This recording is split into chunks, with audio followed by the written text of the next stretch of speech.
6:30 and are scheduled to end at 7:30 p.m.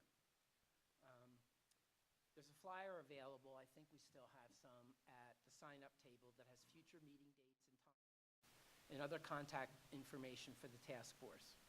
I would encourage you to take some flyers and post them or share them with your friends. We want to make sure that we advertise these meetings as widely as possible so we get the greatest public participation possible. Also, information about the task force can be found on our website. There's a link to our page on the City Council's website, which is at www.cabq.gov/council. The task force webpage contains PDFs of all the information handed out at each of our meetings, information and updates about future meeting locations and times, and bios of each task force member. It will also have a link to a video of this and all the other town hall meetings. Tonight's meeting really is about you. In a few moments, we'll begin taking public comment. If you haven't signed up to speak yet, there are sign-up sheets at the table by the entrance. We're going to call upon speakers in the order that they signed up. I'll call the name of the first speaker and the following two speakers. When you hear your name, please make your way to the front of the aisle where the microphone is. There will be a 3-minute time limit on public comment this evening. A bell will ring once, indicating you have 30 seconds remaining to wrap up your comments. At 3 minutes, a second bell will ring, indicating that your time is up. And so that we can be as productive as possible this evening, I would ask that you please refrain from personal attacks and criticism. We want to hear your concerns and comments about the police oversight process and how we can improve it. With that said, the first speaker tonight will be Karen Navarro, followed by Ben Lovato and Nicole Duranzo. And I asked you too. Sorry. Thank you, Chairman Littman. Is this on? Yes. And all task force members. I did give you my statement because 3 minutes is just not long enough, but I wanted to preface my remarks. My name is Karen Navarro, and I have worked in homeless services for 20 years, but I'm here tonight as a resident of Albuquerque, and I'm voicing my concerns about a group of folks who are often overlooked, and that is folks who are homeless. And so my concerns are a general pattern which I've observed over many years and that has either stayed the same or gotten worse, and so it's not improved. And that is for people who are homeless to be given many citations that, frankly, they just don't deserve. They're called quality of life crimes, things like criminal trespass, sleeping in the wrong place, being in the park. And so I've really documented in this, I don't have time to go over them now, my concerns. And so what I'm hoping that the task force will recommend to the Police Oversight Commission is that they look for trends and patterns and comment on that. I'm also wondering if there couldn't be a standard operating procedure for specifically for encounters with folks who are homeless, because I just where I work, we are a mail site, and we hear so many complaints. You know, a few complaints, you don't think there's a pattern, but many, many complaints. And so, and I want to preface also the complaints that I have that mostly are in this document by saying that there are also officers who we have a wonderful relationship with, those of us in homeless services. Today I was with two of the officers at the VA stand down, and it was really great. And there's also was an instance where 4 officers responded who were CIT trained, which is a really good thing, crisis intervention training, when a man had a psychotic episode and he had lost total contact with reality, and they were so kind to him.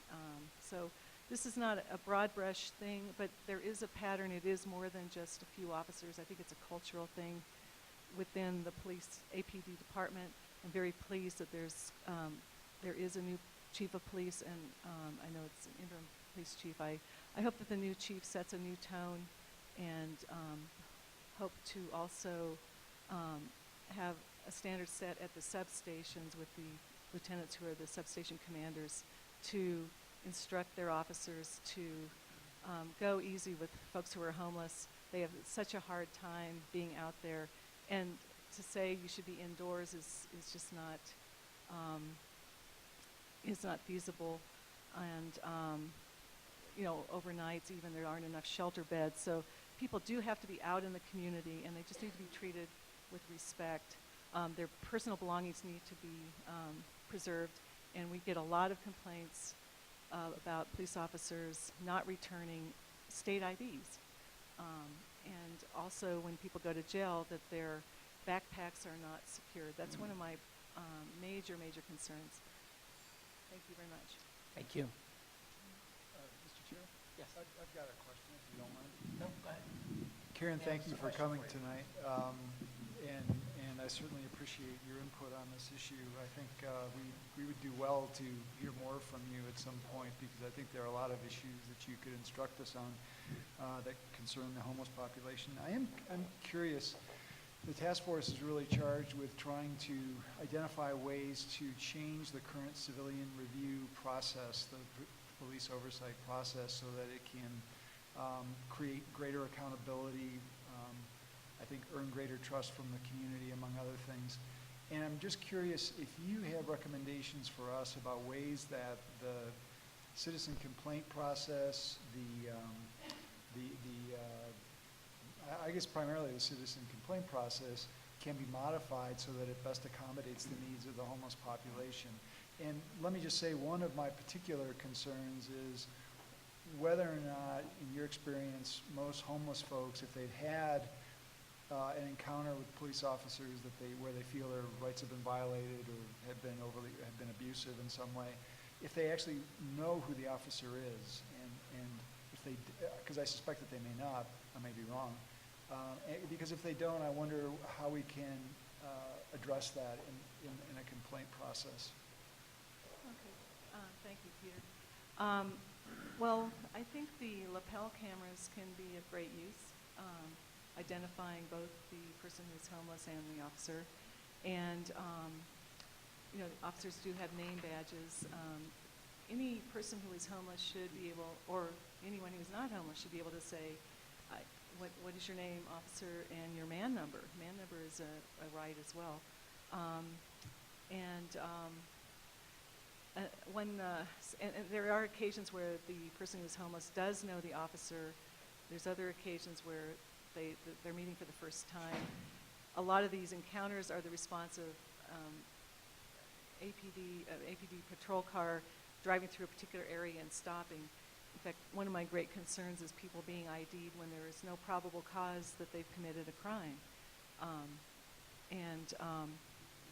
Another hurdle for people, even though we have the free phones that are really prevalent now in Albuquerque, people lose the phones, they're stolen, or they only have limited minutes. So when the process is set up that you have to receive a phone call from a police detective who's investigating the case, that can be problematic. So we might look at ways of making it easier for the person to be interviewed. Maybe they can walk in to the Police Oversight Commission office or some other place.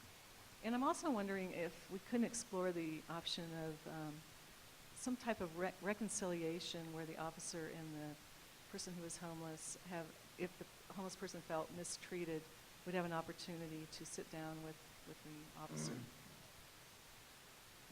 And I can think of other suggestions, maybe provide them to you in writing.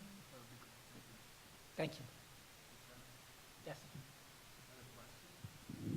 I was wondering if you have, if you could provide the committee here with specific examples of situations, not holistically, but in terms of just some specifics of the best and worst examples of the interaction between, you know, of the kinds of issues you were talking about before. It would be real useful to me. Sure. Would that be all right if I provided that in writing? Sure. That would be Okay. great. Yes. That would be ideal. And we're taking complaints in writing until a few months ago, and we just didn't feel like we were capturing them adequately. But I'd be happy to do that, yes.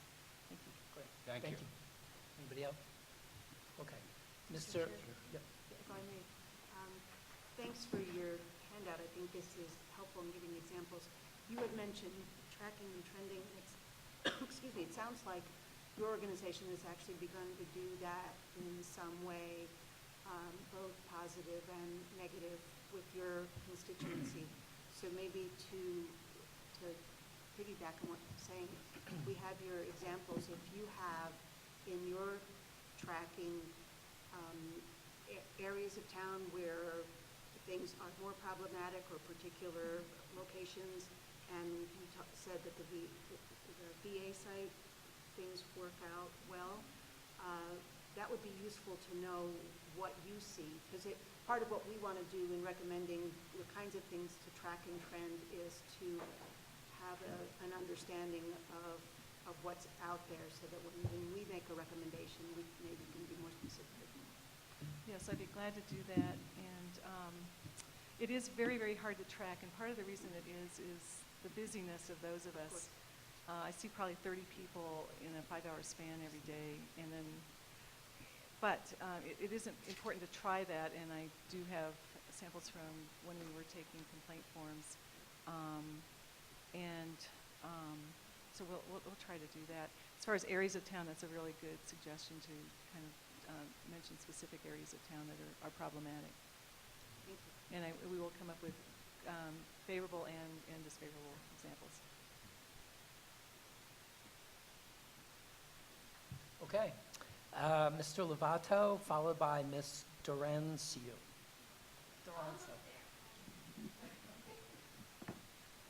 Mr. Chairman, members of the public forum, thank you. I came before you on the September 17th meeting on my personal incidences, and I'm not going to readdress that. However, during your recommendations, I did go into the website to check out the SOPs.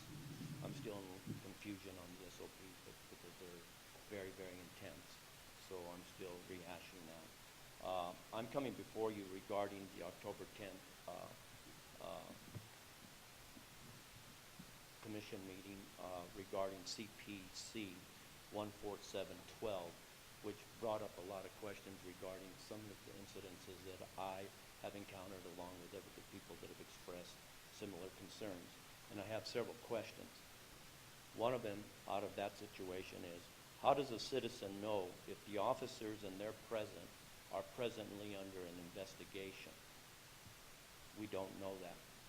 And it was stated during that meeting by Ms. Harmon that she's felt that because of her backlog and the lack of personnel, that there's a tremendous amount of backlog that she's having to deal with, and that she felt that she needed to reprieve those situations on behalf of police officers so they could readily perform their duties. However, I'm speaking from the citizen's view that if I encounter an officer, I do not know if he's under an investigative process, and if his arrogance or intimidation is part of that purpose and cause of that investigation. I feel that this committee should recommend to the police department that in some way an officer under investigation should wear a band letting the citizens know that he is under investigation. Second, can the individual that is pressing a complaint during the present investigation be present during the questioning of the officer during that investigation? The reason why I ask that is because a person may be able to submit to the investigator that the complaint was lodged because of several reasons, and that investigator may be misinterpreting the purpose of that complaint. So I think it's necessary that the person that's issuing the complaint should have the avenue of presence during the investigator's questioning of the officer or officers. Third question is, prior to the final determination by the POC investigator, can a preset of questions be sent to the complainant for prepared purpose? In most incidences, people adhere to being peaceful with the police officer, but for whatever reason, escalations occur, certain situations occur. So What I'm asking is that in order to take out the emotional fact and purpose, is get down to the real purpose and violations. And this allows the complainant to pre-prepare themselves to adhere to the questions that they really need to address and get themselves acquainted with what they're going to encounter. Fifth is, I would also like to see that if you encounter an incident with a police officer, that an ID be forwarded to you upon the ending of that incident, so you know what officer you dealt with or officers that you dealt with, because under this particular situation, under this CPC 14712, it was continually reiterated that there was an officer Q, which nobody could determine. So Thank you. that's my questions. Sir, Thank could you. you repeat the last part of that again? Just the last part of your statement? What is it you were referring to? I was referring to the investigation under CPC 14712 of the October 10th meeting. Okay. Okay? And what were you recommending there at the? I was recommending that if you have an incident with an officer or officers prior to the incident being reprieved, other than arrest, that you be given a card of identification of those officers that you had an encounter with. Thank you. Thank you. The next two people after our next speaker are Charles Arison and Jesse Tucker. Hi, thank you for this opportunity. My name is Dr. Nicole Duranzo, and I was born and raised here in Albuquerque, and I'm also raising my family here. So I'm very much a stakeholder in this process and very appreciative of this forum and the folks who have spoken up. Very much appreciate that. I also am a licensed psychologist and a member of APD's Behavioral Sciences Division, and so I'm here on behalf of the department. Been following what folks have been saying, been following these meetings, and there's been some inaccuracies that I'd like to hopefully provide some information on. So in the 3 minutes, I'll focus specifically on training, as there was a statement made that APD officers receive less than 4 hours of training on nonviolent conflict resolution when they're having an encounter out in the street with folks, and that's just patently false. So as a member of the Behavioral Sciences Division, I can tell you that at the cadet level, so this is even prior to folks becoming sworn officers and going out on the street, we have an over 50-hour block that we teach that includes such things as crisis management, how to recognize signs of perhaps mental impairment, mental illness, crisis, verbal de-escalation. How would you identify someone who's in need? How can you talk to them in a way that's going to de-escalate things and be more effective in that encounter? So that's an over 50-hour block before an officer even becomes an officer. This is at the cadet level. And additionally, we also begin at the PSA level, so police service aid. Those are our 18 to 21-year-olds who are out helping motorists and taking calls like that. They also get mental health verbal de-escalation training. And then once an officer completes the academy training, again going through that 50-plus hour block, they also then can continue, there's been reference to the CIT team, so that's the Crisis Intervention Team training, and that's an additional 40 hours on top of. So this is for folks who have some experience out in the field, who are getting that additional crisis intervention, verbal de-escalation training. In addition to that, there is our crisis negotiation team. So these are officers that handle even stepped up crisis situations. That our basic CNT is an additional 40 hours on top of everything else. Again, how to recognize mental illness. We also teach officers, how do you connect someone with resources? Perhaps you're in an encounter and there hasn't been a crime committed. How can you get somebody to mental health resources? What kind of referrals can you give? So we have our basic CNT. An additional 40 hours is our advanced CNT, our advanced crisis negotiation training, going even further with the verbal, nonviolent, how do we work towards a peaceful and satisfactory resolution towards an incident. So I want to correct that right away. Let you know that the department, that's why I'm here. I'm not only personally invested, but professionally invested. The department is more than willing and would love to be a part of this process. I think that you as task force members, as well as the community that I'm a part of and raising my family in, deserves accurate information on which to make your recommendations and base your decisions. And we have ongoing review. We're excited. We would love to be available if you have questions. Come look at our curriculum. Again, thank you so much for this opportunity to speak. Thank you, just, yes. Sure. How long has this amount of training been in effect? So I've been with the department since 2009, and it's been going since then, and I can tell you that it's this specific program that I'm referencing has been going for over a decade. And even prior to that, behavioral sciences has been involved since the 1970s with the department, with kind of ongoing thing, but its current permutation that I described to you has been going on for over a decade.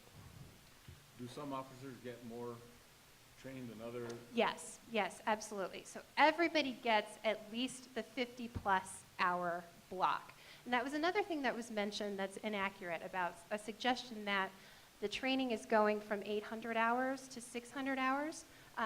My only guess is that's in reference to the recent decision by the New Mexico Law Enforcement Academy Board to lower the state minimum standards. I emphasize minimum. So the minimum used to be 800, now it's 600. What I will tell you is that's only a minimum and was put together so that different municipalities can have better control over their academy curriculums. For instance, law enforcement in Roy, New Mexico would have significant differences than APD. What I will tell you is that APD is not lowering the training hours. We have been and will remain at 800 hours, and we have always exceeded the minimum. So again, maybe that's where the less than 4 hours is coming from the state website. But APD has always exceeded that minimum training and will continue to do so. But yes, some officers get more training than others. Everybody gets the basic, and then officers can move forward with the CIT, CNT. And even when you get to that level, we have ongoing trainings at least monthly, where we have representatives of VA, we have representatives of NAMI, different mental health professionals from UNM and other clinicians from the community that come and do trainings. So you can't get to a level and get certification and just stop.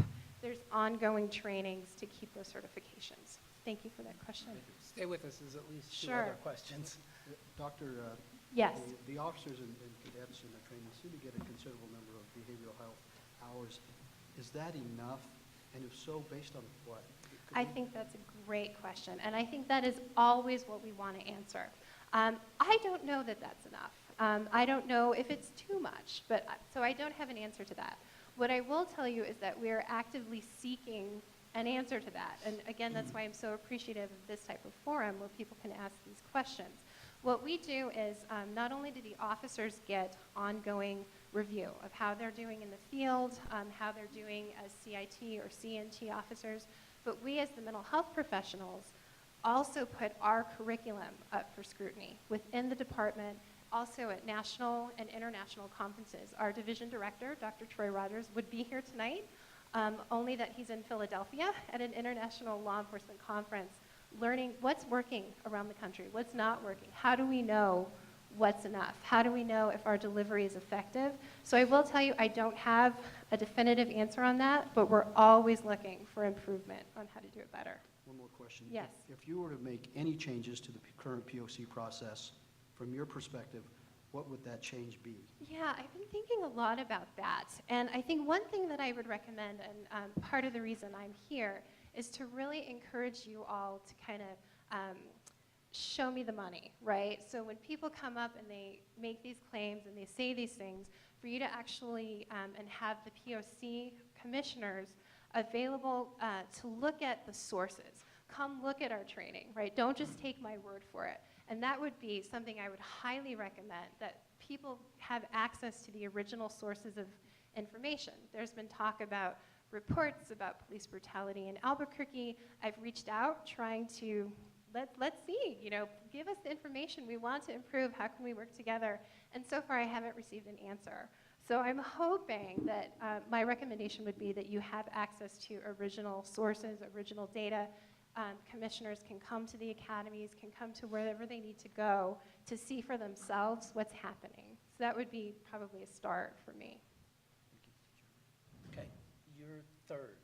Thank you. You And talked Peter, about and then the 50 hours of original training. Are you telling me that all 50 hours are spent on mental illness? Not specifically on mental illness. So it's about a 56-hour block, and that's broken down into specific mental illness in general, also specific disorders. What does depression look like? What does PTSD look like?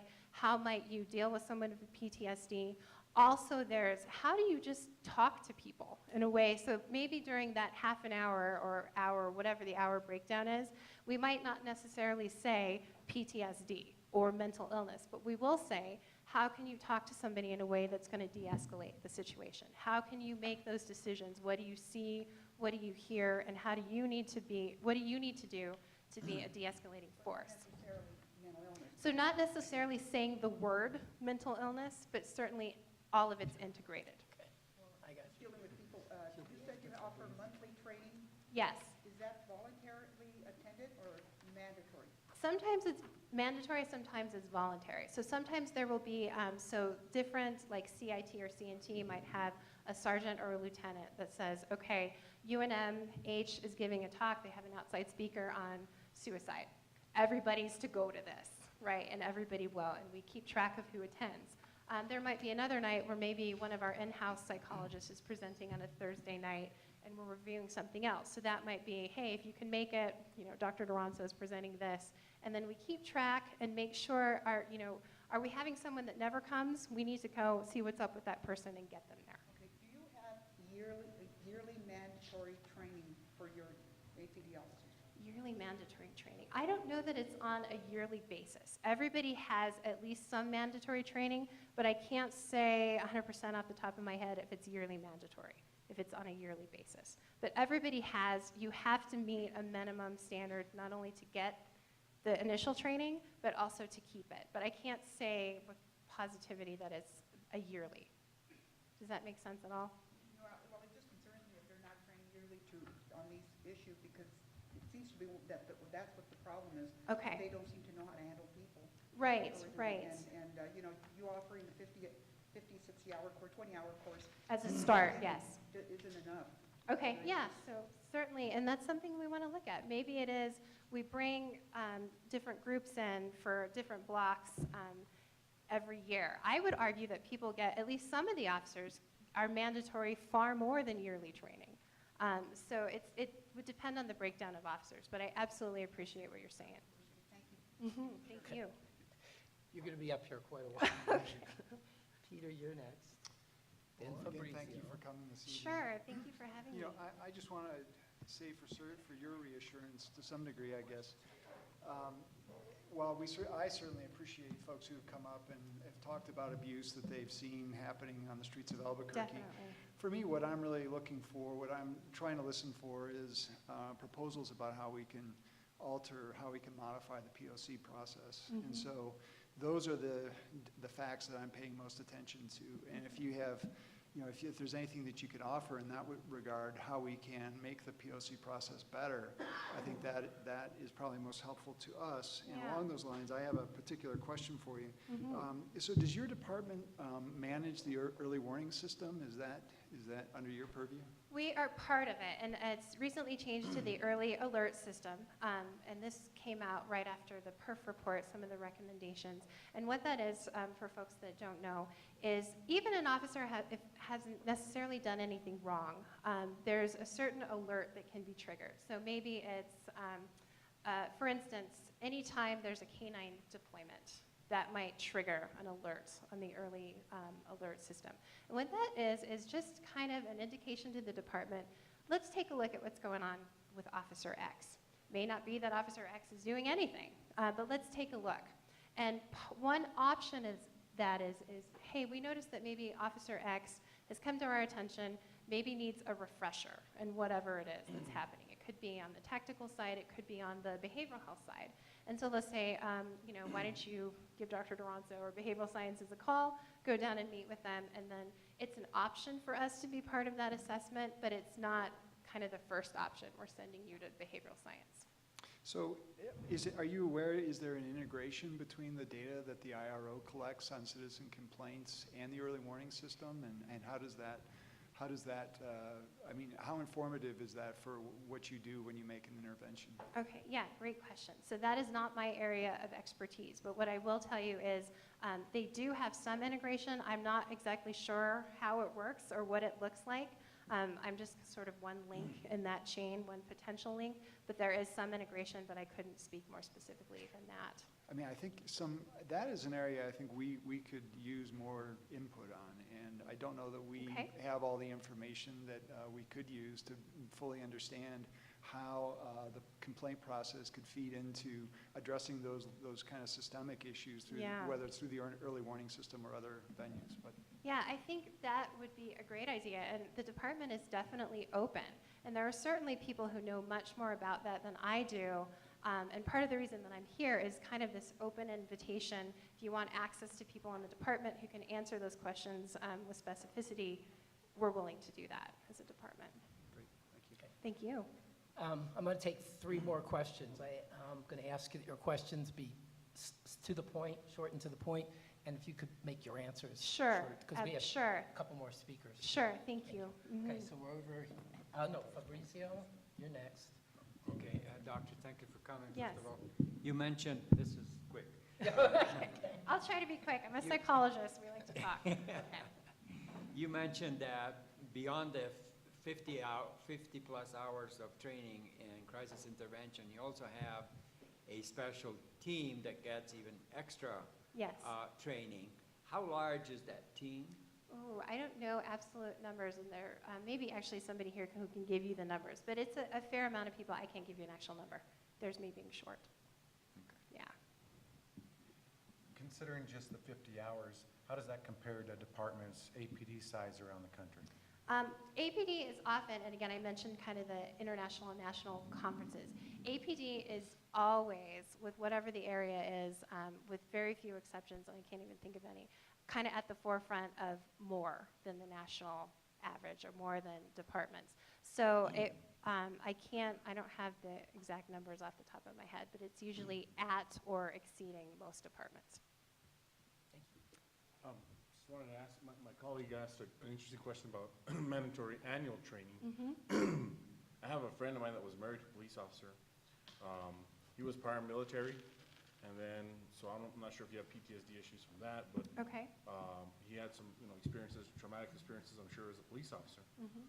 She eventually got divorced from him, but he had some problems. He committed suicide this summer, and he was an active police officer. She believes that if he would have had some mandatory training, it would have been a different situation, because she felt like him being a man, et cetera, former Marine, didn't feel he needed any kind of counseling. Mm-hmm. Where I think that if mandatory counseling was there, he wouldn't have a choice, and it would have probably helped him. Yeah, and it's always devastating for things like that to happen, and that's part of our role as behavioral sciences, to try to intervene prior to something like that happening. So let me make a distinction between the mandatory, as I understood your colleague's question, and then what I understand from you. So mandatory being all officers in these roles need to go through mandatory training on how to intervene with someone in crisis or having mental health impairment, is kind of what I was understanding from that. Mandatory, what I'm hearing from your example, is if an officer's in trouble and maybe exhibiting signs, or how do we recognize that, and then can we mandate that officer to treatment? And the answer is yes. The officer can then decline to go, and the department can say something like, you need to go, or you can no longer work as an officer. Let's hook you up with those resources. Often supervisors will try to step in, or other officers, and say, hey man, I think you need to go in. And it can reach to the level where that individual officer is mandated for training or behavioral health intervention. Okay, thank you. Thank you. Thank you very much. I appreciate your question. Thank you. Charles Arison, followed by Jesse Tucker.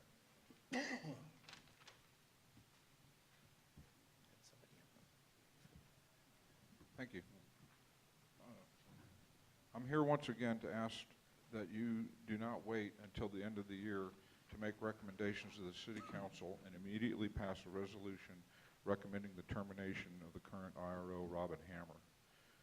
Under City Ordinance, POC rules and regs, and the duties of her contract, Ms. Hammer is required to promote independent oversight, instill confidence in the complaint process, strengthen the relationship between the Albuquerque Police Department and the community it serves, conduct outreach to the Albuquerque community, and propose and openly report on meaningful policy recommendations to the Albuquerque Police Department.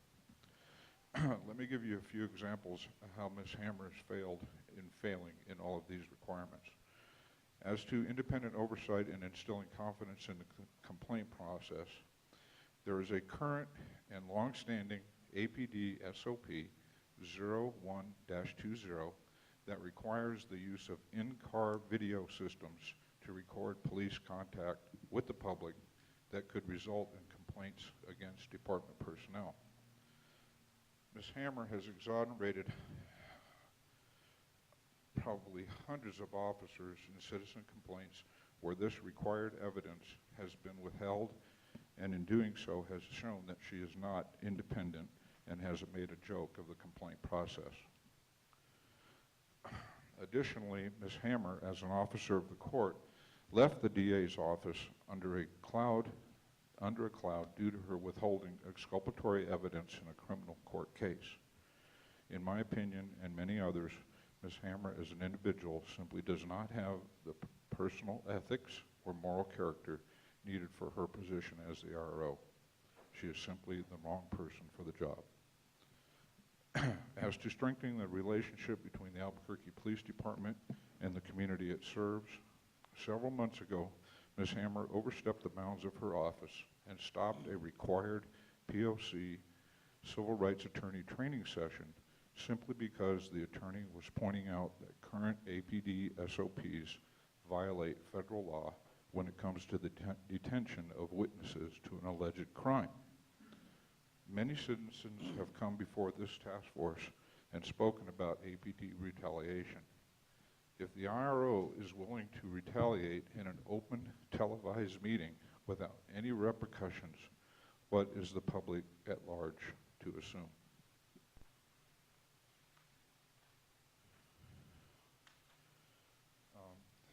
Additionally, there's been no required POC civil rights training sessions since that incident many months ago. As to conducting outreach with the Albuquerque community, Ms. Hammer has conducted no community outreach until the POC created an outreach subcommittee to take up the matter. At their last meeting, Ms. Hammer was heard to say that she simply does not have the time to go out and make the required community presentations, partly because she has taken it upon herself to attend your meetings. Additionally, Ms. Hammer has failed to take advantage of the multiplication powers of multimedia to produce a videotape presentation and post it on her city website page or on the City Council's YouTube channel, something I'm glad to see your board has embraced. May I finish? Thank you. Well, how much more do you have? Just a little bit. Okay, go ahead. As to the proposing and openly reporting on meaningful policy recommendations to the Albuquerque Police Department, she has made no reports as to these types of recommendations on a myriad of issues. Just to name a few, we still have the APD SOP that violates federal law concerning the detention of witnesses. We still have ongoing rampant philandering inside APD that no doubt contributed to the death of Tara Chavez, numerous APD police officer domestic violence cases, and most likely a number of APD officer suicides. And now we have what must be, and I have not heard her speak to this at all, what must be a new set of APD SOPs concerning the new powers and responsibilities of non-sworn police service aides that even the APD Officer Union admits will place these untrained and unarmed youngsters in harm's way. I could go on, but I see no real point. Thank you. Thank you. Jesse Tucker, followed by Jean Pauls, is it? Excuse me, Mr. Chair? Yeah.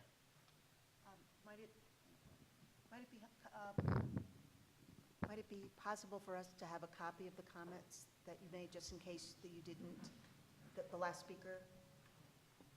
Charles sorry, we have a Yeah, copy I of have that? it. You do have, okay. He gave me a copy. That's fine, as long as we have one. No, thank you, appreciate it. Go. Sorry. Hello, Chairman. I have quite a few suggestions for what I see as problems in APD here. One, of course, is I believe these lapel cams need to be made mandatory. I think that they should be on every officer for every case, and I believe if they are not, if they don't provide video evidence of any interaction with the community, the case needs to be dropped. It's critical for the public and the police to have a understanding and cooperation with each other, and right now there isn't. Right now the public does not trust the APD at all. They are very mistrustful, and and for good reason. And the lapel cams provide a lot of security not only for the police but for the community, and that needs to be, I think, set up. And the idea that when things go down they don't have the video or it wasn't recording or anything, that's ludicrous to me. They don't get in their car when it doesn't have gas in it. They don't make sure their guns are loaded. They make sure everything else is put together. They should make sure their lapel cams are working, and I think that needs to be made much more mandatory than it seems to be, because I see a lot of cases where the lapel cams are just dropped, or the video evidence is not there of whatever incident happened. And I think that would provide a lot more security and a lot more cooperation with the public. I think they were, understanding with the public. They would be able to trust what is going on a lot more than is happening. And I know that the police, the Albuquerque Police Union is trying to change the mandates with the lapel cam since the Rice case happened or whatever recently, and that needs to not happen. I think they need to be stricter. I think that needs to be made. I don't know. You get what I'm saying.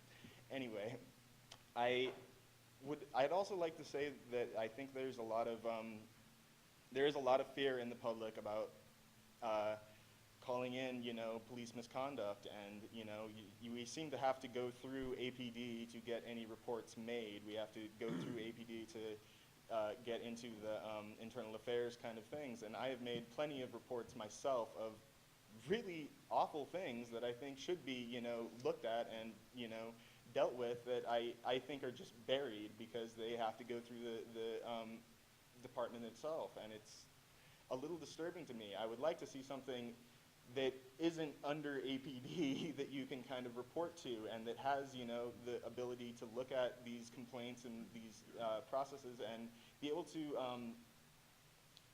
to have more than just a suggestion of what should happen. I think it should be a separate thing that we can report to an organization or whatever that looks at it and has the power to actually fire cops that don't that aren't, living up to the community's standards. I think it's very important. There are plenty of cops that have many complaints against them and are still on the force, and it's not safe for anyone. And I have a lot of other things I could probably bring up, but I know. Thank you very much. Are there any questions for this gentleman? I have a question. Okay. There, down in Las Cruces and even in Los Angeles, they've come up with something called the Giglio clause, where if a police officer has a record of complaints, routinely and a lot of complaints, that the Giglio clause says that the DA's office will no longer pursue cases that this police officer is involved with. Do you think that would be handy here in Albuquerque? Well, doesn't that mean that the cop is still on the force, though? It seems kind of pointless to continue to pay a cop who's not doing his job and who can't really do much for the police department anyway. I would like to see if if an officer isn't doing his job and is in fact, causing more problems than good, he is no longer employed. It would seem to help, everyone a little bit. Well, I think more. that would be the ultimate case, is that if a police officer has been giglioed, then they can no longer pursue cases, which means that they're pretty much rendered, not useful. I think that would be helpful, at least. Yeah. Thank you. Thank you. Jean? Mr. Chair, I've got one question. Okay. Sir, you had talked about ability to make complaints other than through the police department itself. They're supposed to be through the mayor's office and through the city staff ability to make complaints. I must admit, I don't know exactly how that would be. So it sounds like what you're saying is possibly making it clear to the public that there are alternatives other than bringing a complaint and making that explicit. Yeah, I would like to see that. Like, so far, I mean, I've like called 311 for, you know, seeing cops street racing up residential streets, and, you know, they transfer me over to a sergeant at APD that I talked to, that, you know, and I gave my name and all my information, which should, and then transfer it over to the Internal Affairs Department. But I've heard nothing back from that case or others that I've made of that sort. So it's sort of, I don't know what other ways to do that. I guess there is, you know. So you're saying an additional thing, that if you make a complaint that you would like to hear that it's been received and processed, and that you don't necessarily get that information. Yeah, I haven't heard anything of that, and I think it's also part of, you know, people are paranoid of talking, you know, dealing with the cops, you know, especially in police matters, for fear of retaliation and, you know, rightfully kind of, you know, being afraid of, you know, being able to say anything, and it so I think having something separate would be helpful, you know, something that isn't controlled by the police somewhat, but has enough you know, power to be able to do something as well. Mr. Tucker, do you have a recommendation of who that would be? Not so much who, but I think like maybe some sort of, you know, publicly elected, you know, commission that, you know, we the people elect, you know, a group of individuals to be able to look at complaints and stuff, you know, under the police department, or, you know, that are made to the police department, that so that we can, you know, have a little bit of control of who's going, you know, if somebody's not fulfilling what we think is, you know, needs to be done, they can be voted out, you know. So but it needs to be a separate sort of thing than the police department itself, somewhat. An elected body is what you're looking for? An elected body, yes. Thank you, Mr. Tucker. Thank you. I'm glad I'm speaking after him because, you know, some of the things he said triggered off a lot of thoughts that I wanted to tell you. You know, right now the public confidence in the police department is so low. I'm a teacher of 31 years, and just in my 12 years in Albuquerque, I have witnessed quite a bit of police brutality. I believe, and I hope I understood her wrong, but I thought that the woman that was training the police, I thought I heard her say that she hasn't seen much in the way of evidence for police brutality, which just sends chills through me because I have, and I'm a teacher. So I'd like to say that I think that I'm really glad that this group is here trying to figure out how to solve the problem. I think what you need to do is really restore public confidence in the police department. Right now, it's at a very low point. I've got to say, just in comments in the classroom among students, again, it gives me chills to see how little confidence there is in this police department. I think the Police Oversight Commission should really answer to the public. I think that, you know, if they were elected, not in a partisan election, but a straight yes or no vote, like some judges have to be elected back and forth, you know, year after year, yes or no, do we keep this person? Then that takes some of the partisan stuff out of it, and the individual Police Oversight Commission really does answer to the people and not to someone else. I think that the Police Oversight Commission should have the power to fire police officers, to discipline police officers, that they should truly have the oversight. I think in the past, and I hope it's not in the present, the mayor and the police chief have had the opportunity to override the decisions of the Police Oversight Commission. That is so not okay, because you know, there's not a whole lot of confidence in the police chief, and I think that it's kind of an inbred system at that point, if that's what's happening. It really needs to be something that answers to the public. I can understand where some details of some situations, I mean, like, I don't know, I feel a little ignorant on this as to whether or not the Police Oversight Commission meetings are public. I can see where some, are they public? Yeah. Good, okay, well, great, that's great, I feel reassured by that. I think the decisions should be public, maybe they are, I hope so. But the decisions about this police officer or this case, whether this person was cleared, the police officer was cleared or not, I think that should be public as well. I had heard in the past that maybe that wasn't public, and I hope it is. Let me see if there's anything else that I wanted to say that I didn't say yet. The giglioed thing, I don't think that's enough. You know, if an officer has been giglioed, what does that mean? He should really not be in that position. If he can't pursue cases because of his continual errors or misjudgment, I really don't want to see him have the power over people.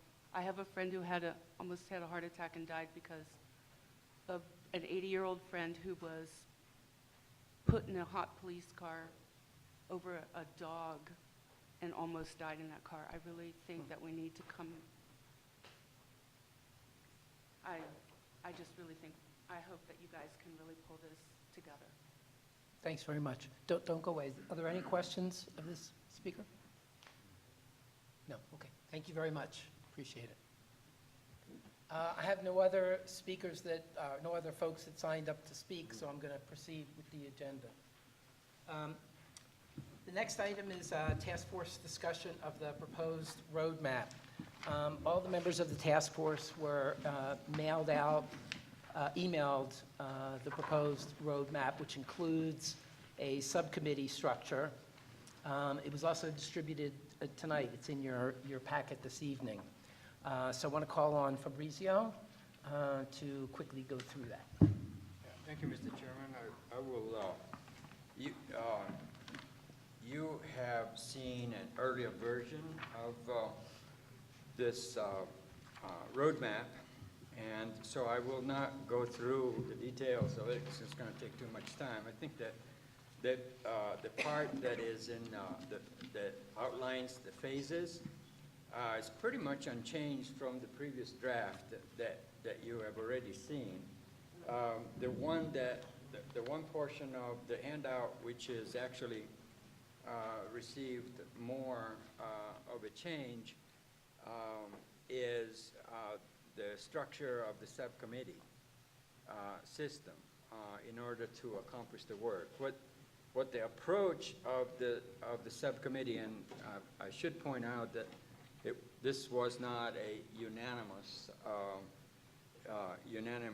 concurrence with the approach to the subcommittee structure, but a majority of the subcommittee did agree that we should probably look at the guiding principle that the CCP, the citizen complaint process, is the main charge of this task force, and that therefore the task force as a whole should look at that particular process specifically as the full task force.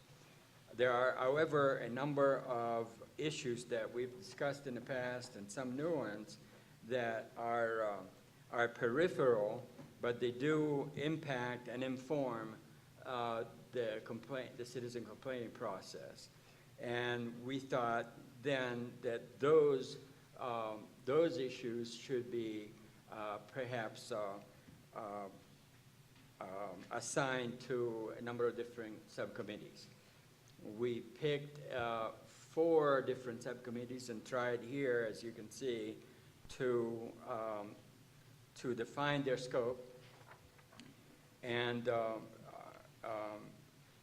the number 4, the 4 is not a, it's not a hard and fast rule, but it is just based on practicality. We have 11 members, and If you have a lot more committees, subcommittees than that, you end up having double and triple assignments, which makes it pretty awkward for all of us.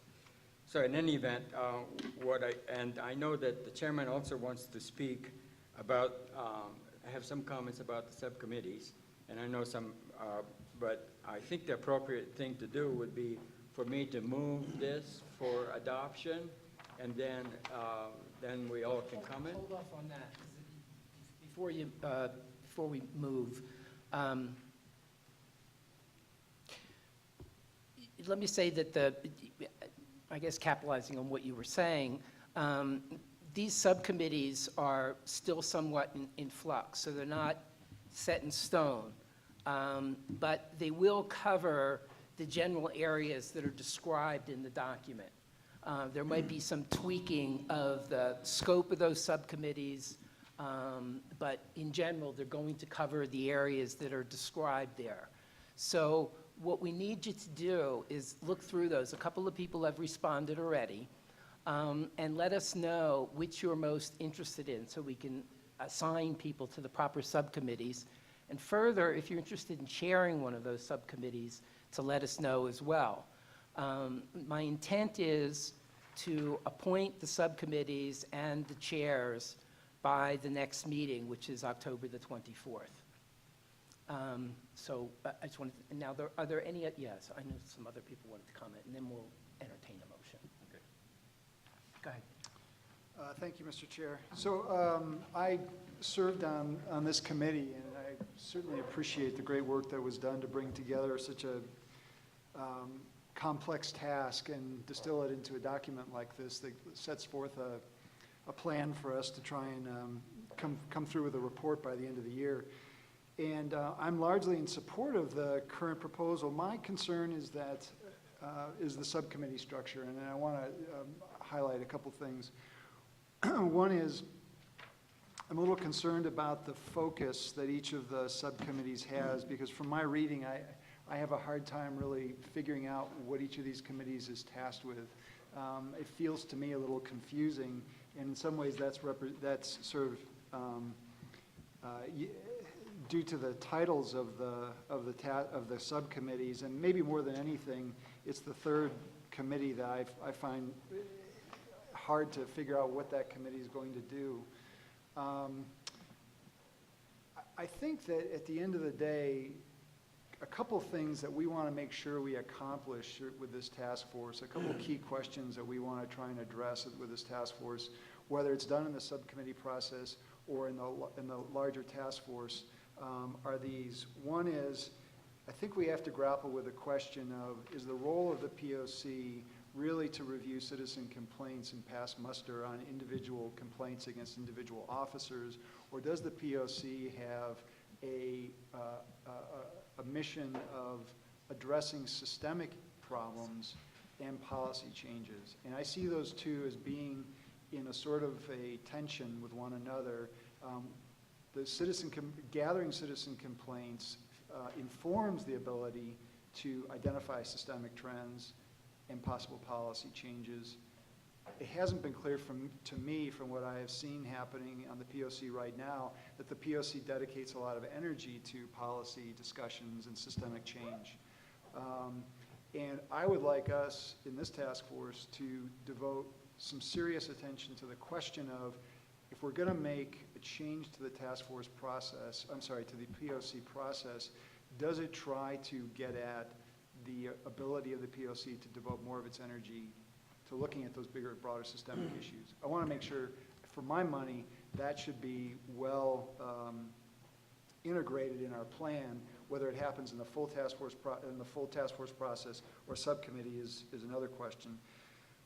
Another key question that I see coming up is the tension between the labor agreements and the collective bargaining agreement, and the degree to which we can have mechanisms of accountability that are created by the POC process, by the citizen complaint process.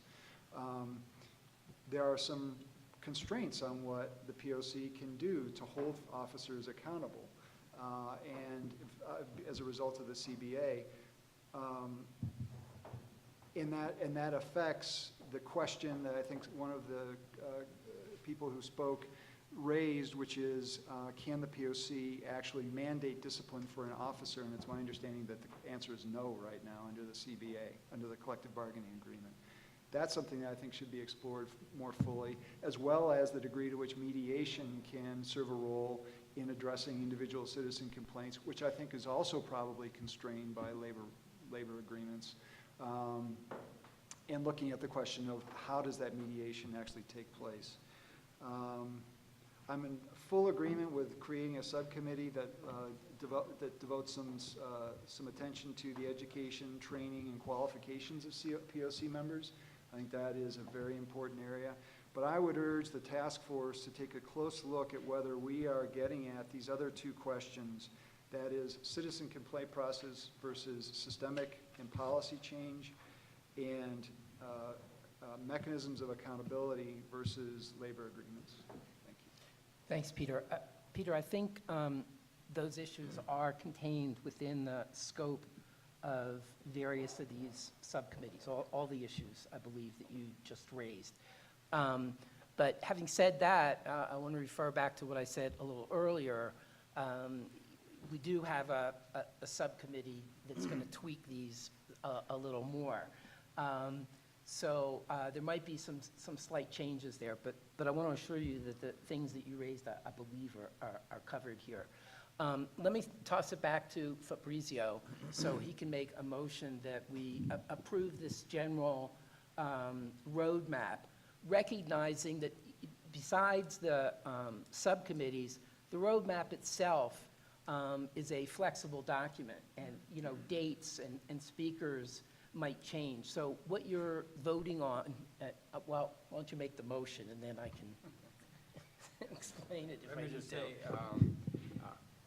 to. I agree with everything that Mr. Simon said, but this, it's sort of doing the work already. That's what you're saying, okay? And this is sort of a plan to get the work done. So that's the difference. My intent certainly was to have all of those issues covered. I think those are the primary issues that we need to really focus on. I agree absolutely with that. But, and I do believe that they are covered in the description of the subcommittees. I will go ahead and move adoption of this document. Again, understanding that it is a flexible document, that even the subcommittee scopes will probably be massaged as we move forward and get informed about other issues. So with that, Mr. Chairman, I'd like to move adoption of the roadmap. Okay. The motion doesn't need a second because it's a report out of a subcommittee, so I'm going to call the vote. All those in favor of accepting the roadmap, please raise your hands. Are we going to have any other discussion about the motion? Mr. Chairman, after the motion, and you're right, it doesn't need a second, it's appropriate for there to be discussion. Yeah, if there's further discussion, sure. Yes, sir. I did not participate in this subcommittee, and obviously a lot of work was put into it, so I feel, perhaps a little embarrassment of going against it, but I do think it's premature to vote for this or to make the motion and approve it based on the fact that there are some things that need to be changed. I know it's a document that can be adjusted and so forth, but I just feel it's premature, so I'm going to vote against it with the understanding I know a lot of work went into this. You can read it and see that, but I'm just not going to be able to support it at this time. Okay. Other discussion? And that's sort of following in line with that line of discussion here. By what process will changes be made to this document? We know that it's not set in stone, but I'd like to know what the process would be in the event we need to make changes to the document, whether it's dates or definitions, or we want to make additions or deletions. By what process will that take place? Well, depending on the vote tonight, you may see a whole new set of, not new set of task forces, subcommittees, but new descriptions. the process would be, one of the subcommittees that's been working on this might make some additional changes to the subcommittee structure, like I said, and the overall roadmap is somewhat flexible depending on when speakers are available, that kind of thing. But under any circumstances, the full task force will always have the ability to vote on these things. That's why we're bringing it to you this evening. In fact, this is the third or fourth iteration of this document. We've shared earlier versions with you as well. The addition, the big addition this evening really was the subcommittees. And as you can hear, Peter's on the subcommittee. So am I. We're still, and there's some disagreement over the exact language of some of those subcommittees. So I want to continue the discussion and see where it goes and then decide how to go about this. We're voting to approve the motion in principle, subject to change, this document. Yes, I guess that would be fair. Yeah, that would be fair. That would be fair. Yeah, and I guess my sense would be that, if what I'd like to see is some notion that, yeah, we need to move forward, and this is sort of generally the way to do it, and then if we have wordsmithing or changes that are required, that we might bring it either back here to the full task force next, the next meeting, or send it back to feed it into the subcommittee, and then we will try to address it and bring it back out to the full task force for final adoption. So that would be kind of my sense of how this would work. But again, it is flexible, and I recognize that there's a lot of stuff in here. So we accept it as a general guide. Yeah, I would say that's a fair way to put it. Peter?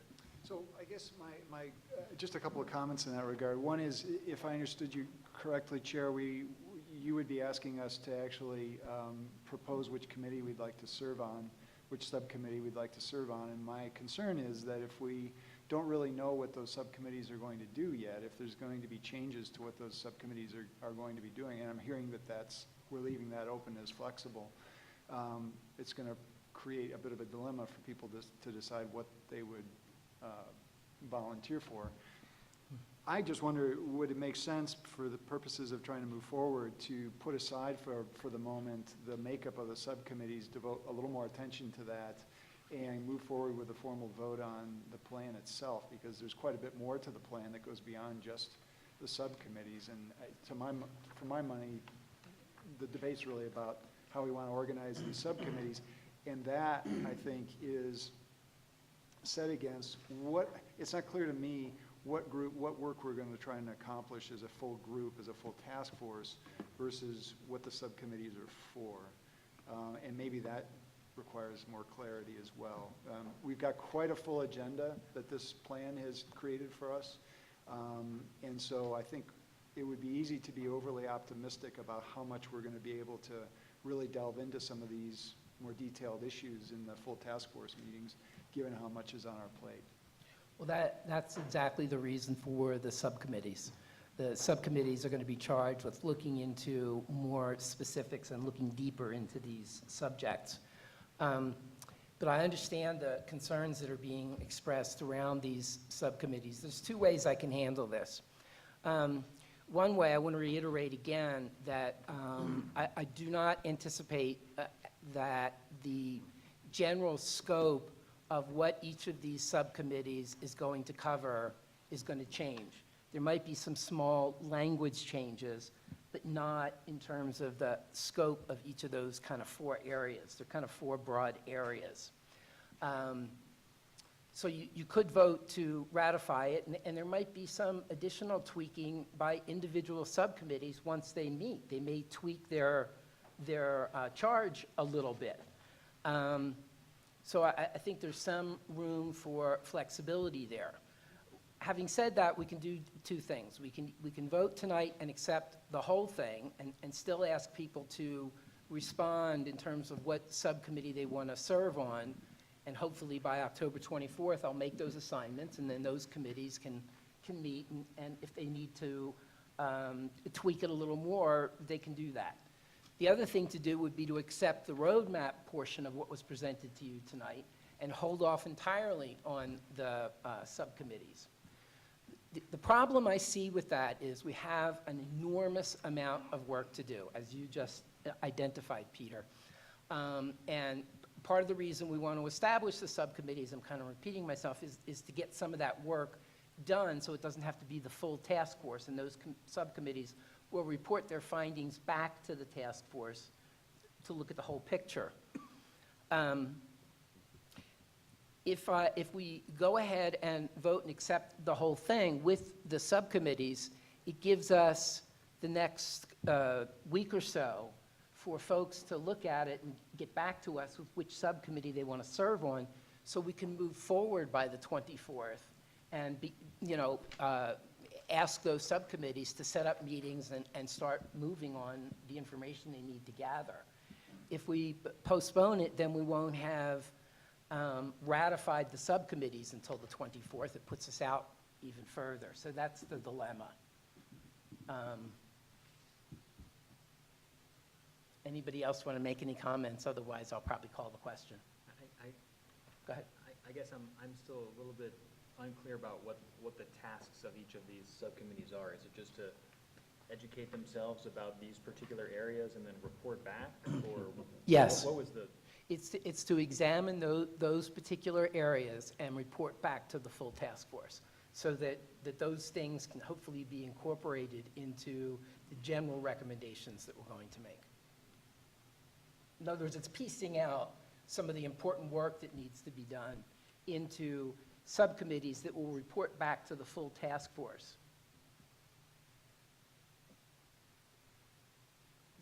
Am I being clear? I hope. What was that motion again? We may have to just clarify the motion so that, Well, so that it takes into account the discussion that we've had. And I have another question, which maybe this is getting to the same thing. Whether you were moving to adopt just the roadmap or also also these subcommittees. Mr. Chairman, my original motion was to adopt the whole document, okay? And with the understanding that it is particularly the subcommittees, obviously, those are very important, and maybe you did not have enough time to really, go through it. And so I understand that. So those could be flexible. Now, but the motion that I put on the table is to adopt the whole document. I'm not necessarily totally opposed to an amendment.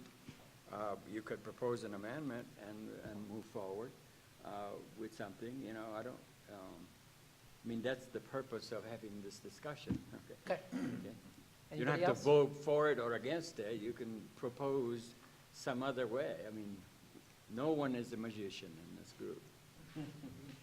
Yes. If I may, just procedurally, and this will be very important if we delegate more responsibility and more work to subcommittees, and that is the work of the subcommittee belongs to the task force. Sure. And it's not a fait accompli when it comes up here. It can be massaged, it can be, accepted whole cloth or modified. So I just want to give you all the comfort, if you will, that this document belongs to you at this point. Any other comments? Motions? Okay, I'm going to call the vote. All those in favor of accepting, now it's the full document, including the subcommittees, please raise your hand.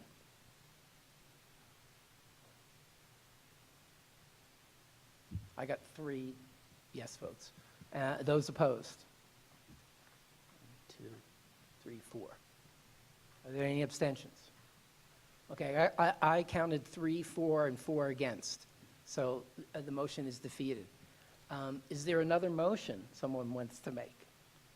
I would move that we accept the full roadmap with the exception of the committee descriptions, and that we come back to the next task force meeting, which I believe is next week, with maybe refined committee descriptions that the planning committee could work on in the interim, and maybe get something out in advance of that meeting so that committee members have a little bit better chance to review the information, and that we try to pass the committee structure at that meeting.